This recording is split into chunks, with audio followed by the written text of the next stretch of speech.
Bonjour à tous et bienvenue dans ce 9e épisode de Survol d'Histoire. La dernière fois, nous nous étions quittés sur la victoire des indépendantistes américains grâce en partie à l'intervention française. Cette intervention aura un retentissement considérable sur la France. En effet, le pays déjà endetté, c'est pas nouveau, va se retrouver dans une situation financière critique suite à cette action au Nouveau Monde. Problème survenu au pire moment pour une France au bord de l'éclatement.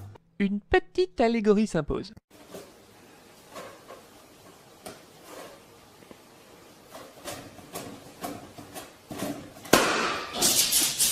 Voilà. Pourquoi la France était-elle autant sur le point d'éclater? C'est ce que nous allons pouvoir développer dans cet épisode consacré aux causes de la Révolution française. Alors tout d'abord, à quoi ressemble la France avant la Révolution? Voici la version conte de fées. Il était une fois un royaume avec un roi désigné par Dieu. Wouhou! Il était son représentant sur Terre et avait même des super pouvoirs. Surtout celui de pouvoir guérir de n'importe quelle maladie ses sujets. Il suffisait qu'il les touche en disant la phrase magique « Le roi te touche, Dieu te bénit !» Et paf, ça fait des chocs à pic. Non, ça c'est une autre histoire. En fait, ça guérissait de toutes les maladies. Ouais! Bon, bref, vous avez compris le délire. Vu que le roi était envoyé par Dieu, c'était lui qui décidait tout et personne ne lui disait non, parce qu'après tout, c'était l'envoyé de Dieu. En dessous de lui, la population était cloisonnée en 3 morceaux, le clergé, la noblesse et le tiers-état. Le clergé s'occupe d'enseigner à la population, se charge de l'état civil et met en place des moyens d'aide aux nécessiteux. Vient ensuite la noblesse, protecteur du royaume, payant l'impôt du sang sur les champs de bataille pour le pays et sa royale majesté. Enfin vient le tiers-état, les gentils petits sujets de sa majesté, tellement reconnaissants, envers sa majesté bien sûr, mais aussi envers les nobles qui assurent leur protection, et au clergé qui assure le salut de leur âme. Bon, maintenant on va peut-être s'arrêter un petit peu avec le conte de fées et se pencher un peu plus sur ce qui se passait réellement à l'époque. Grâce aux idées des Lumières, non, pas cela. Voilà, le peuple ne perçoit plus le roi comme un être semi-divin désigné par Dieu infaillible, mais comme un homme tout ce qu'il y a de plus tangible et faillible. Et sérieux en plus. Il a une belle tête de vainqueur. Et qui en plus va faire caca comme tout le monde. Bref, absolument rien à voir avec le chef suprême Kim Jong-il. Oui, lui, comme chacun sait, il n'a jamais produit de sel de sa vie. Non, sérieux, c'est ce qu'enseigne le régime nord-coréen à sa population. Toi, Maro, c'est de la merdasse royale. Bref, passons au clergé. Grâce à sa proximité avec Dieu, il est exempté d'impôts, bien sûr. Bah oui, faut dire que c'est connu ça dans les commandements. 11e commandement, exempté d'impôts tu seras. Hein? Non, ce n'est pas moi qui ai rajouté ce commandement.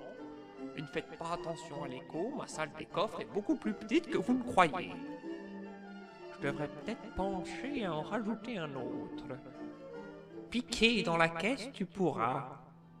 Ah, mais Armand, mais tu n'es qu'un petit amateur pour moi. Moi, et il y avait tout le Vatican qui était ma salle des coffres. Bon, on revient à notre sujet, le clergé était divisé en 2 parties. Il y avait le haut et le bas clergé. Le bas clergé était pauvre, issu du peuple et proche de celui-ci. Face à lui se trouvait le très riche haut clergé, dont tous les postes importants, archevêques, évêques, etc., étaient tous occupés que par des nobles. Ouais. En plus, vous savez quoi? On vous emmerde. Alors, comme vous vous en doutez, ce haut clergé possède beaucoup de biens terrestres. À lui seul, il possède environ 10% des terres du royaume. Ceci en faisant bien entendu abstraction des divers biens immobiliers avec les revenus générés par les abbayes par exemple. Pardon, mais c'est trop bon. Là on se dit, ok, ils sont pétés de thunes grâce aux revenus que génère leur possession. Mais c'est pas tout mon petit bourrichon, car il y a la dîme.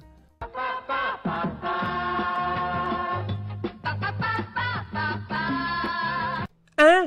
Non mais attends, ça a juste aucun rapport là. Bon, alors la dîme, qu'est-ce que c'est? Slip de dîme coordonné, 3 francs. Non mais j'ai dit non! C'est un impôt que le clergé prélève. C'est une taxe! Mais pas une petite taxe, hein! Tu dois donner 10% de ce que tu gagnes directement au clergé.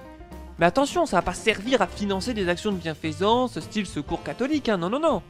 Tout est raflé par le noble et haut clergé qui malgré tout dans sa grande noblesse, donne au bas clergé tout juste ce qu'il lui faut pour subsister. Limite avec ça, il leur balancerait pas un saut de merde. Et je ne développerai pas particulièrement le fait que les membres du haut clergé n'étaient pas spécialement portés sur le célibat et l'abstinence. Mon petit joujou, mais tu n'es qu'un amateur. Moi, tu n'étais même pas né. Bon, c'est vrai, j'ai vécu quelques siècles avant toi, mais quand tu n'étais pas là, je faisais déjà des soirées bunga bunga avec mes 3 petits bambini. Stop!